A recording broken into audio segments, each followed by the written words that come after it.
Welcome back to APG Talks. I'm your host, Andrew Gray. Thanks for joining me again on another episode of the current season that we're in, Soul Tank Management, Keys to Avoiding Burnout.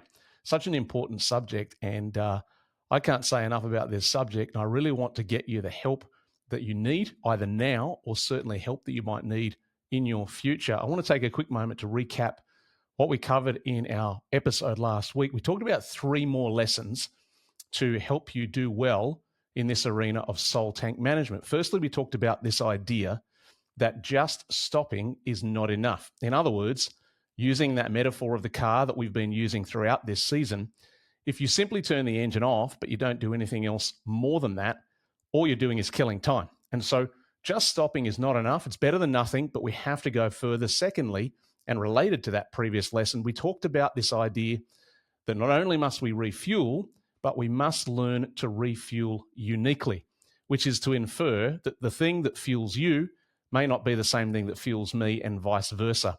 And that is true, that you have to discover, take the time through experimentation, trial and error, find out what uniquely refuels your soul, and then commit to making space for more of it in your future.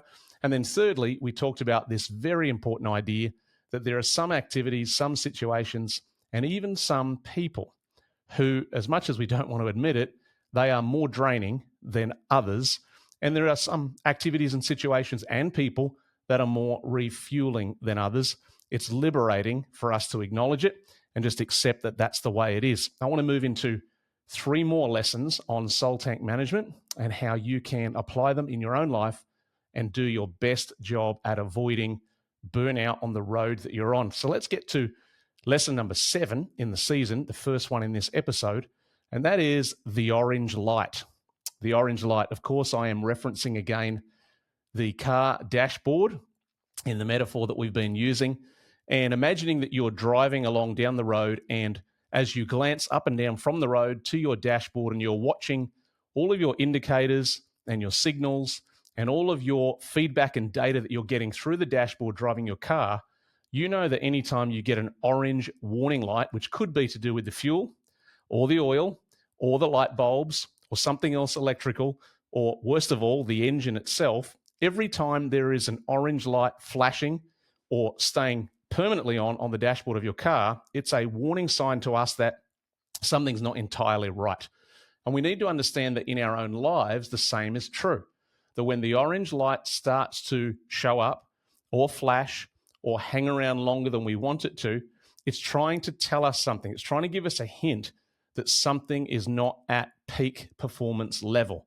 We have to get wiser and more attentive and more swift to respond when we see that orange light going on our soul tank dashboard, where we recognize something is not functioning where it should. And particularly on this lesson, I want you to write down or memorize 3 questions that we need to ask ourselves when it comes to this idea of the orange light. The first question is this: how do you respond?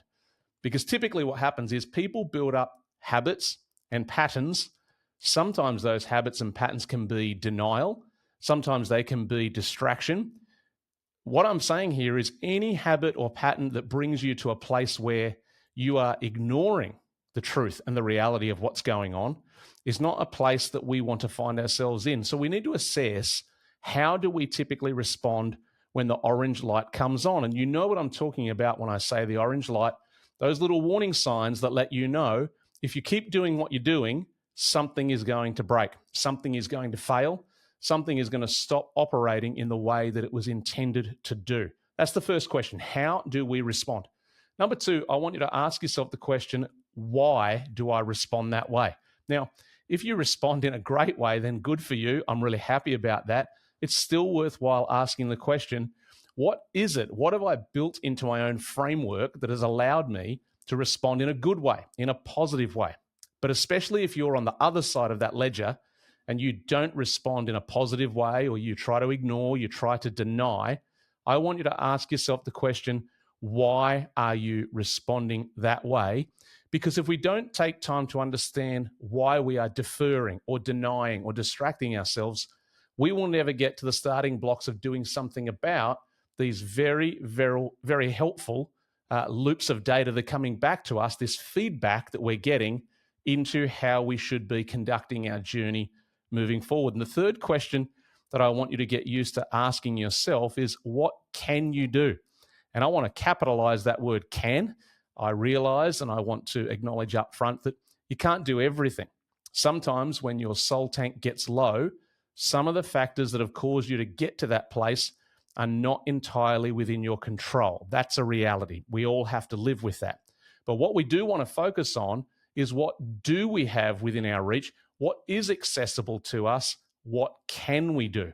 If we start by taking the small steps of doing something, even just building the new habit muscle of responding instead of ignoring, that is the starting point that we need to begin with in order to make progress and do something about getting the most out of the orange light. Those three questions again: how do you respond? Number two, ask yourself why you respond that way. And number three, what can you do? In other words, don't focus on what you can't do. Don't focus on what's outside of your control. Try to focus on the things that are in your control, the things that you can do, even if they seem tiny to begin with. The second lesson that I want us to get to in this episode of Soul Tank Management, Keys to Avoiding Burnout, is warning signs of bigger problems. Okay, so in our episode today, we started off with the first lesson, the orange light. In other words, learning to pay attention to what it's trying to tell us.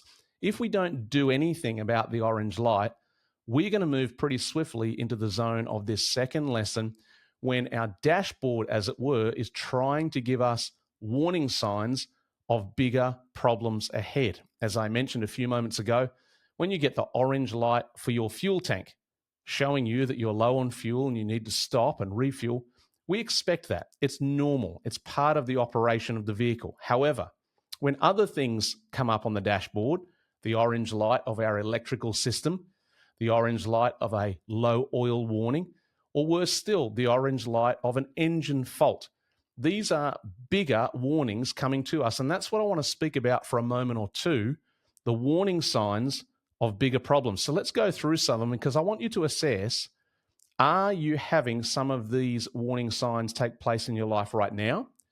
Perhaps you've had them before. Perhaps you'll notice them on the road ahead at some point in time.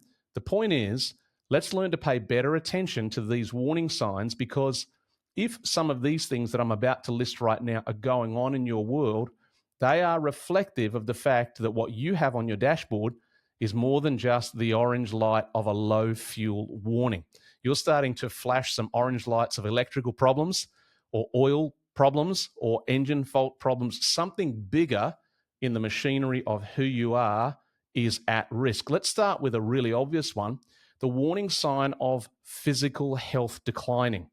If you are noticing that your health is going down, that your fitness levels are going down, that your sleep is getting worse, that your diet habits are getting worse, that you're having more aches and pains, more inflammation, more visits to the doctor, more visits to here, there, and everywhere to check in on your health, it could be a sign that you are running yourself into the ground.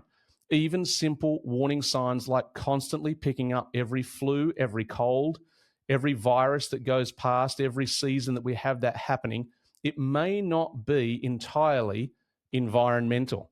It could be connected to the fact that you are actually not running your engine well, you're not managing your soul tank, and so you have become susceptible to your physical health suffering and vulnerable to that impact being greater in your life because of poor soul tank management. We can't afford to ignore it. Some of you say, well, that's just the way it is. That's the pace I run at. That's just what I've got to deal with. Well, that's the whole point of this entire season, that we do a better job within our control of running at a manageable, I would say sustainable tempo, and manage our soul tank well. So please, if you're finding yourself in difficult circumstances where life is really busy and the stage of life is full on, I get that. I've been there and I am there. However, we still need to give due attention to this issue of doing better with our soul tank management. Let's not live in that place of denial.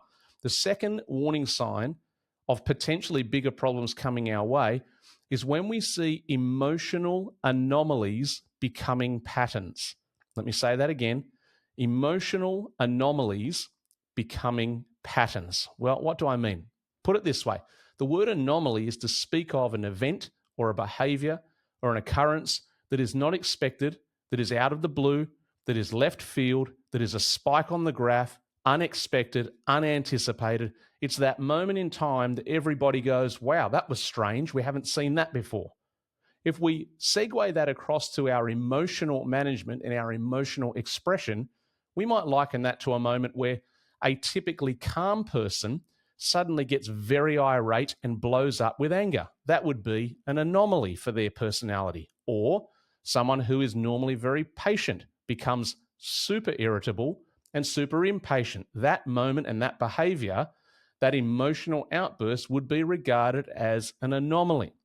What I'm saying is that when those emotional anomalies start to become patterns, in other words, they are being observed on a more regular basis, we need to regard that as a warning sign of bigger problems going on internally. Now, I'm not suggesting for a moment that these warning signs are reflective only of poor soul tank management. There could be many things going on in the life of that person internally and in their world. I accept that. I know that that is the case. However, what we are wanting to do is to pull on the levers that we do have at our disposal, and soul tank management is one of those. So when we see things like a decline in physical health, or, as I mentioned a moment ago, emotional anomalies becoming patterns, we are forced to pay attention to this because these warning signs are trying to speak to us.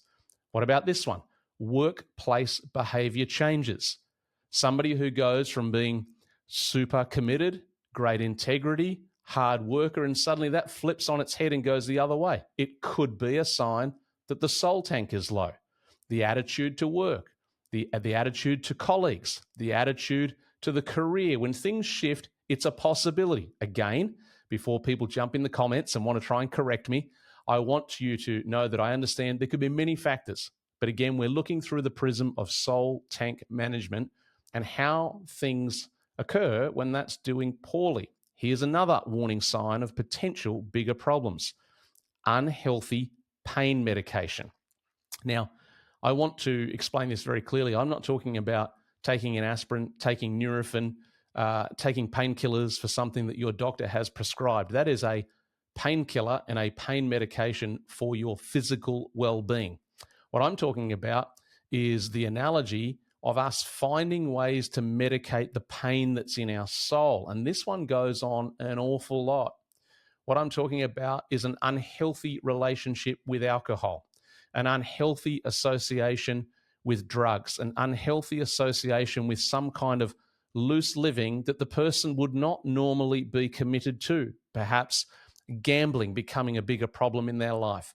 When we see people committing more and more time, more and more money, more and more focus and thoughts and attention to some of these ways that people try to medicate their soul, it's usually a warning sign of bigger problems going on internally.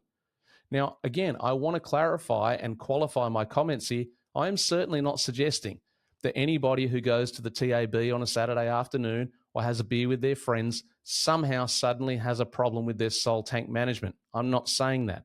What I'm talking about is I'm talking about the quantity and the strength of that bond between the person and the activity and what it is internally that's driving them to it. The real point that I'm honing in on here is that when somebody is having a struggle with their soul tank management and they don't address it when they have simple warning signs like the orange lights, they don't build up a management strategy like I'm talking about in this season, often it progresses to the point where they begin to suffer and feel pain in their soul, feel like their world is out of control, feel like they can't get forward in life and things are not working out for them. And so they turn to other ways of medicating or numbing the pain that they feel in their soul because they feel like their life is out of order and out of control. That's what I'm talking about here, because when we get to that zone in a person's life, what we're talking about is somebody who is developing an addictive relationship with an activity or a substance. And when we get to that zone, we really are showing bigger warning signs of bigger problems in our world. That's a whole subject and perhaps a whole season all on its own that we're not going to have time to fully unpack in this episode this week. But I want you to be aware of it, either for yourself or for a loved one. When some of those things begin to increase, it can be a warning sign of a bigger problem. Let's do one more under this lesson. Warning signs of bigger problems in regards to soul tank management is when we see people disconnecting from relationships. Often we will see this in the family, maybe even in the social circle, perhaps in the workplace. But when you start to observe a person who otherwise, by personality or by the pattern of their history and their behavior, would normally be a connected person with friendships, conversational, enjoying social time, spending quality time with loved ones, when that kind of person begins to detach and disconnect, especially in multiple spheres of their life, workplace, social circle, family, when that person starts to disconnect from those relationships, it's a warning sign to those around who love that person to keep a close eye, because it can be reflective of bigger problems taking place internally. I want us to get to one more lesson in this episode on soul tank management, and then I want to preview for you the subject matter that we're going to do in our last content-based episode in this particular season. Let's get to the third lesson for this episode, the 9th in the season so far, and that is that poor soul tank management will have an impact on our relationships. Poor soul tank management will have a negative impact on our relationships. Now, I want us to understand that the effect of a low soul tank, in other words, again, that metaphor, the fuel in the soul, the available resources, the energy, the willpower, the motivation, all of those things, a low soul tank is often observed by a decrease in grace and patience. In other words, someone making space for other people's struggles and challenges and mistakes and problems. When we see patience and grace decreasing, it can be reflective of a low soul tank. What about these two? When we start to see irritability and resentment increasing in a relationship, that also can be reflective of a low soul tank. And I talk to people from many spheres of life and have done so for almost 2.5 decades who will have various levels of struggle in their relationships. Maybe it's with their husband or wife, with one of their children, with an extended family member, with a work colleague, and the relationship that was once good has begun to suffer and hit roadblocks. And very often what I have discovered is the case is that one person or even both parties are suffering the impact and the effects of a low soul tank, and they no longer possess the resources and the energy to live in a harmonious, beneficial relationship with that other person. And we see the patience and grace on the decline, and we see the irritability and resentment on the incline. When people get to that stage, it becomes a very vulnerable zone, and the threat of that relationship being fractured and broken and sometimes even permanently damaged becomes a very real threat. And the sad thing is that with the intervention of good soul tank management, you can often rescue and redeem what's happening in that relationship. Now, again, as I've been saying throughout this whole episode, we are certainly not suggesting that bad soul tank management is the cause of all problems in life, nor am I suggesting that good soul tank management is the answer to all problems in life. Certainly not. What I am suggesting strongly is it's an important factor and it's worthy of investigation when people begin to struggle. One of the other negative impacts we see in relationships when the soul tank is low is we see an increase of responsibility avoidance. Not my fault, not my problem, wasn't me, I didn't do it, it's something else, it's someone else. When responsibility avoidance and blame shifting are on the rise, it can be another sign that the low soul tank is having a negative impact on that relationship. I want to mention one more in regard to this lesson, and that is detachment. What do I mean by detachment? I'm talking about the often quoted phrase that we've seen used, stems from a famous movie, and even before that, it's this phrase of dead man walking.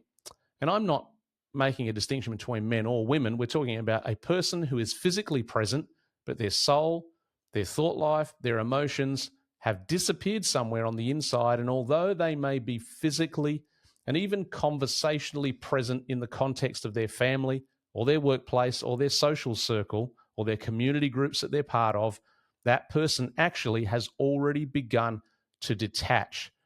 They are retreating on the inside to a deep, dark cave emotionally and in their thought life and in their commitment levels and their willpower and their motivation. And it's only a short matter of time before that person becomes so entrenched in the new pattern of detachment that it can be difficult to retrieve them from that place, even when they're willing. All of these negative impacts that can happen on relationships at all levels are pointing to the fact that soul tank management, well practiced, is worthy of pursuing because it can make a huge, huge difference in our lives and retain for us that extra bit of energy, that surplus that we need to stay committed to the things that matter in a busy, hectic, pressured life. I want to quickly go through one by one each of those practical lessons, and then I'd like to preview for you 3 important topics that we're going to come across in our episode next week as a part of this same season of soul tank management that are absolutely vital. But let's go back to lesson number 1, which was to audit your diary activity, discovering whether you're too busy and you are trying to do too much. Lesson number 2 was to insert diary margins by force if necessary, so that we are putting some gaps and some breaks in the calendar. You cannot go 24/7 constantly and not hit a wall somewhere. You will break down sooner or later. Number 3, learning to rest. We talked in this lesson about the fact that learning to rest begins when we learn to cease from producing. In other words, mentally and emotionally, we actually switch the engine off properly. Number 4, which came from number 3, is the lesson that just stopping is not enough. In other words, stopping is good, but we've got to go further, which brought us to lesson number 5, and that is that we need to refuel uniquely, learning what it is that actually refuels us according to our wiring and then committing to it. Lesson number 6 was to acknowledge and get liberated by the acknowledgement that some situations and even some people are more draining than others, and we need to find as many situations, as many activities, as many relationships as we can that are the more refueling type rather than the draining type. And then, of course, in this episode today, the orange light, talking about those expected warning signs to tell us it's time to make a stop, it's time to refuel. Number 8 was warning signs of bigger problems. In other words, getting into the habit of ignoring important warning signs on the dashboard is really unhealthy, and it's going to bring you to bigger problems that take more time, more energy to resolve. And then number 9, there is a negative impact that can be felt on relationships when the soul tank is low. Now, as I mentioned, we are going to get into one more content-based episode in this season next week, and I want to preview for you the 3 subjects that we're going to discuss somewhat at length. Now, to be fair, each of these subjects are worthy of an entire season, and in fact, I have developed entire mentoring programs based off just each one of these topics, but I do want to bring them to your awareness, because if you can begin your journey of learning on these 3 subjects, you'll be so much the wiser for it. The first one is this. I'm going to spend some time talking about the mental health spectrum. In other words, to have some greater understanding around what has been discovered, researched, and learned, how it applies to people in their actual everyday life, how you can do a better job as a friend or a loved one to observe the warning signs in other people, because I want people to understand that when we use the word mental health or mental health challenge or mental health support, we're actually talking about a vast spectrum of challenges that people face at varying levels for various reasons. And I'd like to unpack for you some of the simple but powerful truths associated with what are the various steps or milestones or benchmarks that can be tested and diagnosed on the mental health spectrum. How do people arrive at those places? And what is necessary, generally speaking, for people to make steps of recovery. You see, this whole area that so many people in our world today are suffering from, either directly or indirectly as a family member or friend, we have to take the time to do more than just saying to people, "Are you okay?" Now, I am a big fan and a big advocate of initiatives such as the Are You OK Day program and checking in on your mates and making a phone call. These are good initiatives. I don't want to be misunderstood on that. However, the truth of the matter is, collectively in society, our learning and our understanding and our capacity or skill to help people is still far lower than we need it to be. Because the fact of the matter is, many people are still afraid to answer the question, "Are you okay?" with an honest answer. They're not sure how they will be received. They're not even sure sometimes how to put their answer into a coherent sentence. And then if we do get as far as people responding honestly, we often find that the person who asks the initial question is stunted or stuck when they hear this honest response and they don't know what to do about it. I'd like to help you with some information about how to ask good questions, how to listen well, how to understand some of the warning signs, and particularly if you've had some challenges in this area yourself, which most of us have, myself included. It is so much better for you to be empowered with some extra knowledge, some understanding about what do we mean when we use this big headline, mental health, and to be prepared with a better toolkit for what to do as you approach this challenge in your future or in the life of someone that you care about. The second thing in our next week's episode that I want to spend some time talking about is the development of what I call the self-awareness muscle. Quite simply, it comes from the arena of behavioural science, and we're talking about understanding at a far greater and deeper level, why do we do the things we do?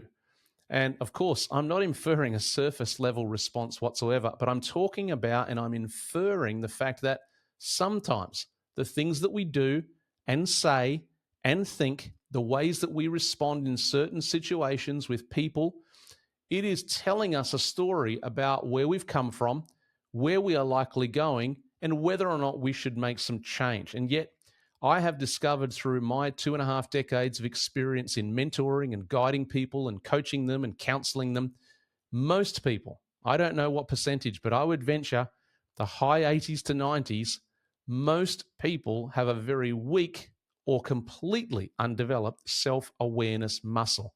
They are not capable of explaining to themselves, let alone anybody else, why they do the things they do, why they respond the way they do, why their perspectives have been shaped the way they have.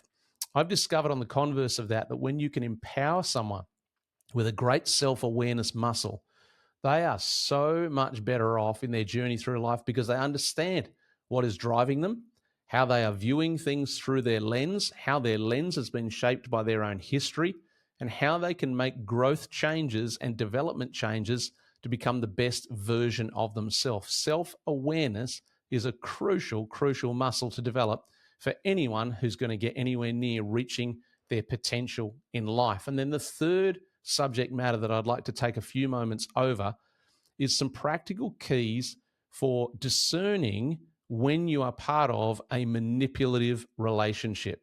Now, some of you, when I say that, will straight away laugh and have flashbacks and have faces coming to mind because you actually already know in a very deep and painful way what that experience is like.